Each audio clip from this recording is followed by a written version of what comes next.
투자가를 위한 경제 콘텐츠 플랫폼 Ak라디오 토요일 코너 이동혁의 바이오 경제인 건강 시작합니다. 오늘도 유익한 내용 전달해 주실 이동혁 부장님과 함께합니다. 안녕하세요. 네, 부장님 오늘의 주제는 그 시대 따라 세월 따라 없어지거나 혹은 새로 진화하는 의료기술과 의료기기 등 메디컬 비즈니스의 변화에 대해서 말씀해 주신다고 하셨어요. 간략하게 먼저 말씀해 주시면 좋을 것 같습니다. 도대체 세월 따라서 뭐가 없어지고 뭐가 생기는지 그 모든 산업이 다 그렇듯이 이 헬스케어 산업도 의료, 제약, 바이오 이런 것들도 그 생활 방식이 변하고 사회가 발전하고 변하고 경제가 발전하고 그러면 따라서 변하거든요. 사람이 아픈 거는 예나 지금이나 똑같다고 안 변하는 게 아니라 그냥 단순히 뭐 치료법만 조금 변하는 게 아니고 그 산업 자체가 바뀌어요. 그리고 때로는 메디컬 헬스케어하고는 전혀 상관없는 엉뚱한 국가 정책이나 뭐 엉뚱한 사회 변화가 이 메디컬에 직접적인 영향을 줘서 어떤 진료 과목들의 진료 내용을 확 바꿔버려요. 뭐 드물지 않아요. 그래서 이제 그런 말씀 오늘 좀 드리려고 하고 그리고 뭐 여러 진료 분야 중에서 이제 그런 변화가 뭐 의료기기나 이런 쪽으로 우리가 이제 경제신문 경제라디오니까 어떤 관련 기업 뭐 관련 그 이 산업 발전을 동반하는 경우들이 있거든요. 그런 경우 좀 추려서 얘기해 볼까 합니다. 어떤 이야기가 펼쳐질지 이제 굉장히 궁금해지는데요. 그러면 이제 좀 간단하게 말씀을 해주셨지만 사실 예시라는 것만큼 좋은 게 없는 것 같아요. 좀 더 이해하기 쉽게 이해할 수 있는 게 있을까요? 그 부러지고 다치고 하는 정형외과, 뭐 신경외과, 뭐 요 얘기부터 그럼 이제 해볼게요. 그 정형외과는 뼈 부러지면은 이제 뼈 다루는 진료 과목이고 신경외과는 이 뇌 수술, 허리 수술, 이 뇌신경, 척추신경을 이제 외과적으로 이 치료하는 진료 과목 이제 이거든요. 보통 뭐 다치거나 아니면 뭐 뇌종양 암에 걸리거나 이제 뭐 이런 얘기를 많이 하는데 이게 엉뚱하게 자동차 안전하고 관련이 많이 있어요. 그게 무슨 의미죠? 한 1990년대 초? 한 30년, 40년 전까지는 이 승용차의 안전벨트 착용 단속을 우리나라 거의 안 해가지고 안 하는 사람이 되게 많았습니다. 그래서 안전벨트 착용하자고 TV 캠페인도 하고 또 오토바이 헬멧 착용도 거의 안 했어요. 요즘은 오토바이 헬멧 안 쓰면 안 되잖아요. 킥보드도 다 쓰잖아요. 그리고 그때 나오는 승용차들은 에어백이 없어요. 그러니까 교통사고가 조금만 나도 차에 타고 있는 분들이 죽거나 뭐 안타깝지만 또 크게 다치는 경우가 굉장히 많았어요. 그래서 그때 정형외과나 신경외과 병원들 그 메인 진료가 큰 부분이 교통사고 환자 이제 수술해 주는 거예요. 뼈 부러지고 헬멧 안 써서 뇌진탕 당하고 머리 깨지고 이제 뭐 이런 거. 그런데 이 우리나라가 1990년대 한 후반 2000년대 언저리부터 법이 그 굉장히 강화가 돼서 안전벨트 요즘 다 차죠. 안 차면은 범칙금 물고 에어백 자동차에 다 생겼죠. 그리고 오토바이 탈 때 그 헬멧 안 매는 오토바이 운전자 거의 없죠. 그래서 교통사고 부상자가 확 줄었습니다. 그러면 또 운전 관련해서 제가 알기로는 뭔가 문득 생각한 게 대리운전도 생각이 나는데요. 그 지금 제가 말씀드리는 게 이 교통사고에서 다치는 사람이 이제 줄었다는 얘기를 이제 드리고 있어요. 그건 어떻게 보면 당연한 뼈 수술하는 정형외과 환자가 줄겠네 이렇게 생각할 수 있죠. 이런 게 대표적인 게 2000년대 이후에 대리운전이 등장하는 거예요. 그 음주운전이 확 줄면서 이 교통사고 자체가 줄고 교통사고 중상자가 확 줄었어요. 그래서 왜 들어보신 적 있는지 모르겠는데 옛날에는 교통사고 나이롱 환자라고 그래가지고 그 작은 병원들은 교통사고 환자들 그냥 입원해서 다 낫는데 퇴원 안 하고 병원복 입고 저녁에 소주 마시고 뭐 이런다고 뉴스에도 나오고 뭐 그걸로 먹고 사는 중소병원이 많았거든요. 이제 자동차 보험사들이 나이롱 환자 단속한다고 보험이 세니까 이제 그랬는데 요즘은 안전벨트, 에어백, 뭐 헬멧, 그리고 대리운전, 3종 세트 때문에 그런 사고가 확 줄어서 그렇게 먹고 사는 진료를 하는 병원, 정형외과, 신경외과가 많이 줄어서 없어졌죠. 근데 이제 이렇게 들으면 네. 교통사고는 줄어서 네. 정형외과, 뭐 신경외과도 네. 많이 뭔가 네. 그 병원들이 문을 네. 닫았을 것 같다는 네. 생각이 드는데 안 닫았죠. 네, 현실은 그렇지 않다고 네. 생각이 들거든요. 네. 이들은 어떻게 관리를 하고 있는 건가요? 그래서 이 정형외과나 신경외과의 로컬 병원들이 이 교통사고로 인한 부상이 주니까 네. 어떤 쪽으로 진료를 하게 됐냐면 요즘 이제 보편적으로 보는 이 척추 수술, 척추 디스크, 척추관 협착증 같은 그 이 노년층 허리 질환 있죠. 뭐 네. 목 디스크 같은 그 질환, 그리고 무릎 인공관절 수술. 요새 그 이 할머니들 무릎 아픈 분들 인공관절 수술 많이 하시잖아요.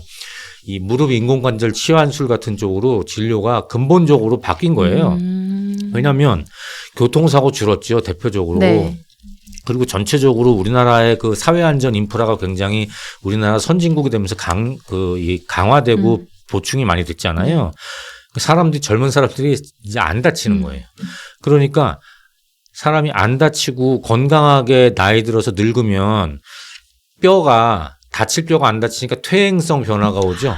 그러니까 협착증 생기고 뭐 인공관절 연골 닳아서 무릎 아프고 이제 그런 쪽으로 자연스럽게 사회 변화와 안전의식 확충과 그로 인한 제도 확충이 결과적으로 정형외과나 신경외과 의사들한테는 교통사고 환자 보던 거를 어느 순간 스르르르 해서 척추 질환, 인공관절 질환 이런 쪽으로 이 세월의 흐름에 따라서 새로 진료를 보는 게 이제 생긴 거죠. 네.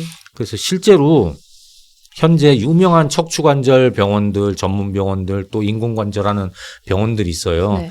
그 병원 중에 오래된 병원들이 있거든요. 그 병원들은 원래 교통사고 환자 봤던 병원을 출발한 데가 꽤 있어요. 대부분이겠네요. 대부분은 아니고 그래요? 이제 그 오래된 병원 중에는 많다? 그런 병원들이 적지 않게 있어요. 그러니까 한 말씀 드리면 이제 최근에는 우리나라의 중대재해법이 굉장히 엄하게 적용되고 있잖아요. 네.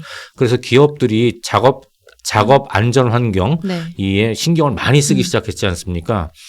그러면 취업해서 일하는 취업 연령대에 있는 근로자들, 젊은 분들을 점점 안 다칠 거잖아요. 네. 그러니까 이런 변화가 앞으로 뭐 외과, 정형외과, 신경외과 이런 쪽으로 그 이 외상과 관련된 진료 과목 변화를 직접적으로 영향을 줄 겁니다. 그러면 그 영향이라는 네. 게 어떤 영향인지, 네. 그 의료 산업에 어떤 영향을 네. 미치는지도 알려주세요. 네. 일단 진료가 바뀌었잖아요. 네. 그래서 제가 제일 먼저 오늘 모두에 말씀드린 것처럼 이런 진료의 내용이 단순히 바뀌는 거 말고 그게 산업에 어떤 영향을 주느냐. 네. 옛날에 교통사고 당한 사람들 단순히 뼈 맞추고 꼬매고 하는 게 아니고 이제 척추 관절 수술을 하려면은 거기에 쓰는 의료 기구가 필요해요. 네. 그러니까 지금은 많이 안 쓰지만 척추 인공 디스크, 다른 디스크를 옛날에 빼내고 집어넣던 거, 그리고 또 척추관 협착증이나 척추 질환이 심하면은 요즘은 최소 침습이라고 내시경 수술 많이 하지만 길게 째고 수술하면은 척추에 못 박거든요. 네. 그런 것도 다 그게 하나하나의 이 새로운 장비고 도구잖아요. 네. 또 인공 관절 자체도 그렇고 또 척추 관절 수술하는 전문 수술대가 따로 있거든요. 그 수술대 하나에 1억, 2억씩 해요. 네.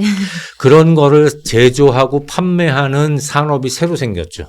옛날에 인공관절 수술 안 할 때, 척추 수술 안 할 때는 없던 것들이 이제 이 기업으로 생겼고, 그리고 이런 척추 인공관절 수술이나 척추 수술이 우리나라에 본격화된 게 한 20여 년쯤 됐거든요. 그때는 외국에서 수입하던 게 대부분이었는데 요즘은 어지간하면 국산을 씁니다. 한국 기업들이 인공관절도 국산, 이 디스크에 쓰는 인공 임플란트라고 그래요. 그것도 척추용 임플란트도 국산. 네. 큰 산업이 돼 있죠. 상장 기업도 많고. 그럼 이렇게 네. 정형외과를 말씀해 주셨는데 네, 네. 지금 임플란트 얘기하셨잖아요. 네. 문득 좀 네. 궁금해졌는데 치과도 이런 관련 사례가 있을까요? 치과도 사실 대표적이에요. 네. 어떤 측면에서인지 궁금합니다.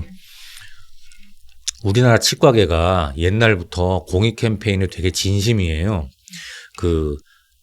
치아 이 닦기 333 캠페인이라고는 뭐 다들 들어보셨을 거예요. 네. 하루 3번, 식후 30분 이내에 3분간 이 닦자 333 캠페인. 이런 거를 치과 의사회에서 굉장히 열심히 캠페인을 했거든요. 네. 왜 자기들 환자를 줄이는 캠페인을 할까? 어떻게 보면 그러잖아요. 네. 양치질을 열심히 하면 이가 안 썩는데. 그죠. 근데 그거의 배경은 사실 옛날에 치과의 건강보험이 지원이 거의 안 될 때는 치과가 너무 비싸니까 네. 사람들이 치과는 못 갔군요. 치과는 무슨 너무 무조건 너무 바가지 앉아 이런 식으로 인식이 안 좋으니까 인식 개선을 위해서 캠페인을 열심히 한 측면도 있어요. 이제 실제로 공익 목적에서 한 게 이제 물론 기본이고. 네.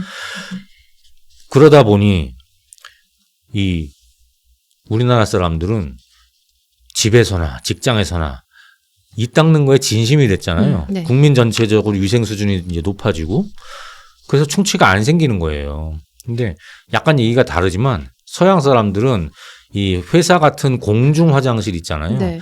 그런 데에서 점심 먹고 양치질하는 거를 굉장히 희한하고 되게 이 사적인 걸 어떻게 저렇게 하지? 되게 부끄러운 일이다. 네. 이렇게 생각을 하는데 제가 외국 사람들한테 직접 들었는데 회사 화장실에서 양치질하는 거는 회사 화장실에서 양말 벗고 발 닦는 거하고 똑같이 이상한 일이라고 생각을 한대요. 이제 그러다 보니 네. 한국 사람들은 그런 거가 이제 보편화됐잖아요. 그러다 보니까 충치가 덜 생기는 변화가 이제 생기고 있죠. 근데 아까도 네. 말씀하셨다시피 치과계 입장에서 본다면 네. 그 관계자 입장에서 본다면 네. 솔직히 자기 밥그릇 줄어드는 일이죠. 깎아먹는 사례잖아요. 네, 그렇게 네. 뭐 우스갯소리로 그렇게 볼 수도 네. 있죠. 네. 그런데 이게 충치가 없어지면은 밥그릇이 깎아져가지고 치과 의사들이 치료가 줄고 어떤 그 치과 산업 매출이 주느냐 아니거든요. 그 후속으로 새로 생긴 메인 진료 2가지가 있습니다. 뭔가요? 치아 교정, 임플란트. 아. 전 국민이 그러네요. 양치질에 진심이 되니까 충치가 많이 사라졌잖아요. 네. 그 아이들이 이가 썩어서 떼우거나 이제 뽑는 일이 많이 줄어들었잖아요. 네. 그래서 어린이들이 치아가 안 빠지고 이제 건강하게 계속 유지가 되잖아요. 그런데 이 삐뚤빼뚤하게 나니까 보기가 안 예쁘잖아요. 그래서 발전한 게 치아 교정이거든요. 썩지 않고 깨끗해졌고 그러니까 보기 좋아지고 싶다. 그게 이제 교정은 주로 어린 나이에 하니까 이제 그런 거고 또 하나는 중간에 이가 빠지고 그러지 않고 평생 동안 하루에 3번씩 이를 닦으니까 나이 들 때까지 이가 안 빠지고 이제 잘 유지가 되잖아요. 이는 괜찮은데 잇몸뼈는 늙으면서 약해지잖아요. 우리 몸의 뼈가 약해지는 것처럼. 이는 멀쩡한데 잇몸뼈가 약해져가지고 치통이 생기고 이가 흔들리고 문제가 생기는 거죠. 그래서 뭐가 되느냐? 임플란트가 생긴 거예요. 네. 옛날에는 이가 빠지고 없으니까 틀니를 쓰는데 요즘 대부분 틀니 안 쓰잖아요. 그죠. 다 임플란트. 네네. 그 임플란트가 우리나라에 보편화한 게 역시 한 20여 년 됐거든요. 네. 한 2000년대 초반 그쯤 보편적으로 이제 보편화되기 시작했어요. 지금은 이제 건강보험도 되고 오늘 주제처럼 의료산업 쪽으로 말씀을 드리면 이 치아 교정은 사실 큰 장비가 안 들어간대요. 네. 저도 사실 치아 교정 했거든요. 저는 성인에. 네. 근데 치아 교정은 이 안에다가 이 교정용 특수 철사 붙이는 거잖아요. 그리고 몇 년 동안 이제 계속 조금씩 바뀌는 거를 관리하는 거잖아요. 그러니까 이건 기술료래요, 대부분이. 사실 치과에서 제일 많이 남는 게 치아 교정이래요. 몰랐던 사실이에요. 그러니까 뭐 다 전문적인 장비지만 그냥 우스개로 얘기하면 철사 하나 붙여놓고 몇 년 동안 맞아요. 한 2년은 하잖아요, 최소. 그런데 임플란트는 비싸잖아요. 네. 원래는 임플란트가 옛날에는 유럽 제품 위주로 수입됐거든요. 네. 북유럽하고 스위스의 임플란트가 유명했는데 지금은 이 국내 임플란트가 굉장히 큰 산업이 됐잖아요. 뭐뭐뭐 임플란트 그래서 TV 광고도 많이 했고 코스닥의 대장주가 됐던 주식도 있고 우리나라에 그러니까 처음부터 얘기하면 333 캠페인으로 양치질을 열심히 해서 충치가 안 생기는 바람에 우리나라에 임플란트 제조업이라는 산업 하나가 생긴 거죠. 오히려 지금은 국내의 고품질 제품이 중국산 저가품하고 싸우는 수준까지 발전했고 수출도 많이 하니까. 그러니까 조금 제가 웃음기 섞인 말씀으로 드린 거지만 논리적으로 보면 일을 열심히 닦자는 캠페인 때문에 국내의 의료산업에 임플란트 제조업이 생겼다. 그런 게 과장이 아닙니다. 뭔가 전혀 상상도 하지 못했던 새로운 관점이에요. 그럼 이제 치과 들어봤고 사실 제가 요즘 이건 좀 사적인 질문일 수도 있는데 눈 건강에 좀 관심이 많아요. 뭐 요즘 백내장도 되게 많고 뭐 아니면 시력 교정도 하고 싶고 뭐 아무튼 그런데 안과도 이런 사례가 있을까요? 안과도 비슷합니다. 어떻게 이야기를 하다 보니까 치과, 안과 다 얼굴 쪽 얘기를 하게 되는데 옛날에 저 어릴 때 제가 뭐 그렇게 나이가 많은 건 아니지만 저 어릴 때 위생 상태가 안 좋으니까 결막염, 각막염이 흔했고 매년 전국에 이제 날씨 더워지면 유행성 결막염 주의보가 내리고 초등학교에서 결막염 생겨서 결석하고 손으로 눈 만지지 말려고 그러고 그랬거든요. 그때는 그래서 옛날 안과는 안약 넣어주는 게 위주예요. 눈곱만 떼줘도 먹고 산다는 말이 옛날 안과계에 있었어요. 그런데 지금은 역시 위생 상태가 좋아져서 그런 결막염, 각막염이 유행 잘 안 하잖아요. 그래서 그게 없어졌고 옛날식 눈병이 없는 대신에 안과가 요즘은 뭘 하냐 하면 라식. 시력 교정술을 해요. 또 눈이 건강해졌고 또 우리가 소득이 높아지고 이제 안경 쓰는 거를 불편해할 정도로 이 삶의 질을 굉장히 따지는 사회가 됐잖아요. 그러다 보니까 이 안경도 쓰기 싫다. 이제 이래서 라식을 하는 게 어떻게 보면 안과가 외과처럼 된 거죠. 수술해 주니까. 근데 이게 한국만 그런 건 아니고요. 세계적으로 경제 성장이 발전하면 다 똑같아서 라식 수술은 전 세계적으로 한 1990년대 그쯤부터 이제 본격적으로 발전했고 우리나라도 90년대 후반, 2000년대 초반부터 확 보급되기 시작을 했어요. 진짜 주변 생각해 보면 그 시력 교정 수술을 안 한 사람이 별로 없는 것 같아요. 그러면 이제 아까도 말씀하셨다시피 안경이 불편해지고 삶의 질을 높이기 위해 뭐 렌즈도 안 끼고 이러다 보니까 시력 교정을 하고 안경점을 그럼 갈 일이 없는 거예요. 그러면 그렇죠. 저도 사실 예전에 라식하고 안경 벗었거든요. 그럼 안경점에 대한 타격도 상당히 있을 것 같은데. 시력 교정술이 없을 때보다 안경 산업이 확실히 줄어들었다면서 타격을 많이 받았대요. 이미 예전에 보도도 많이 나왔는데 전문대학, 이제 직업교육하는 전문대학 중에서 예전에 가장 인기 있었던 학과 중에 하나가 안경광학과라고 있어요. 안경사 배출하는. 그런데 안경광학과가 굉장히 많이 폐과가 돼서 지금 거의 많지 않게 찾아보기가 이제 쉽지 않다? 하여튼 흔하지 않을 정도로 줄어들었어요. 그게 안경 산업 자체가 이제 줄어든다는 걸 보여주는 어떤 방증이 될 거고 또 그렇지만 오늘 주제하고 엮어서 말씀드리면 이 시력 교정술 덕분에 일반 안경은 줄었지만 선글라스 시장이 늘어났답니다.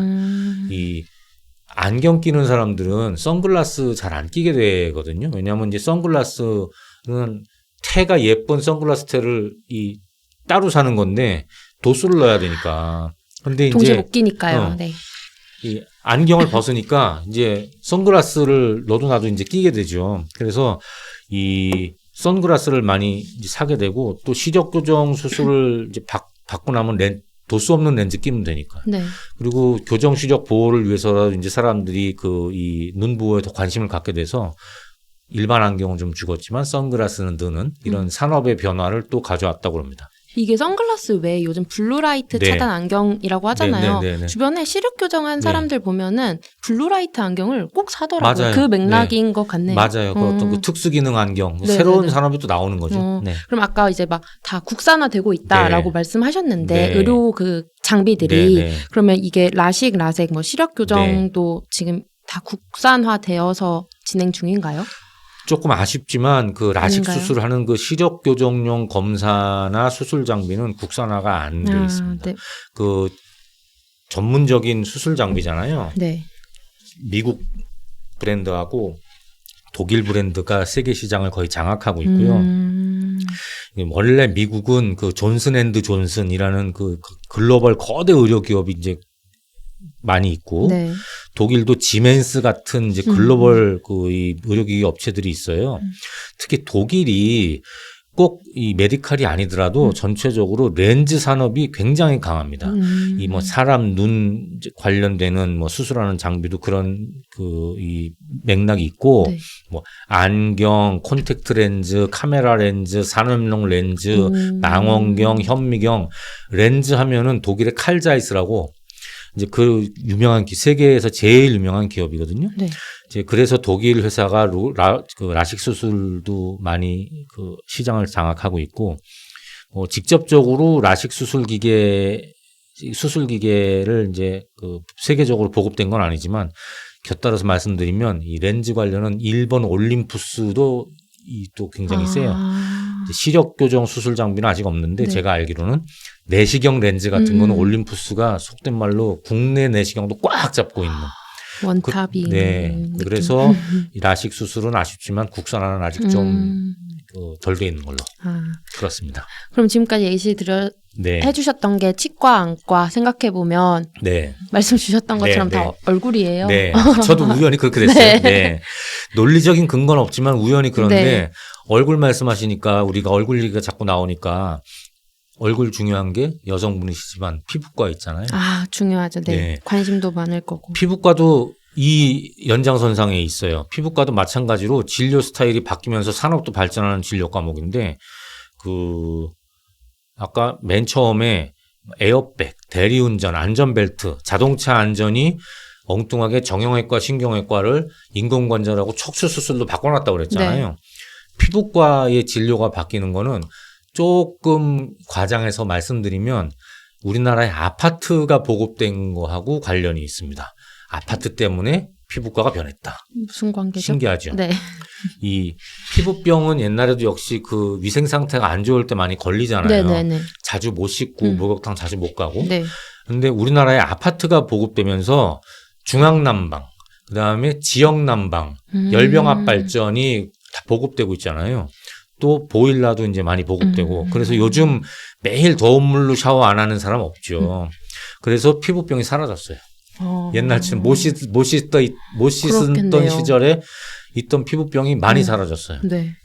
그 결과 피부과가 옛날에는 피부염 치료, 버즘 치료 이런 거였는데 지금은 에스테틱으로 바뀐 거죠. 왜? 매일 씻어서 피부가 깨끗해졌잖아요. 그럼 네네. 내 피부가 깨끗해지면 남자 여자 공이 무슨 생각이 들겠어요? 피부를 젊게 유지하고 싶다. 더 피부에 깨끗하게. 그렇지. 네. 피부 더 예쁘고 빛나게. 피부에 주름이 싫다. 그게 그런 시장이 소비자의 그 니즈가 생기고 시장이 생겨서 피부과가 그 인더스트리가 반응하는 거죠. 아파트랑 피부과. 네. 진짜 완전 새로운 관점이고. 예. 정말 신기해요. 네. 그리고 제가 피부과 말씀드리는 거는 피부과가 에스테틱으로 가면서 옛날에 피부병 치료해서 약 발라주고 먹는 약 주던 때는 필요가 없던 네. 피부 장비가 필요하잖아요. 네네. 피부과 가시면 시술 받을 때. 그래서 이 에스테틱 영역으로 들어오면서 들어보셨겠지만 뭐 IPL, 써마지, 울트라, 무슨 레이저 하는 온갖 레이저, 초음파, 피부관리 장비가 개발되고 맞아요. 그게 국내외 글로벌하게 또 큰 산업이 된 거죠. 중요해요. 요즘. 네. 그래서 피부관리는 또 비싸잖아요. 그 피부과에 다니면.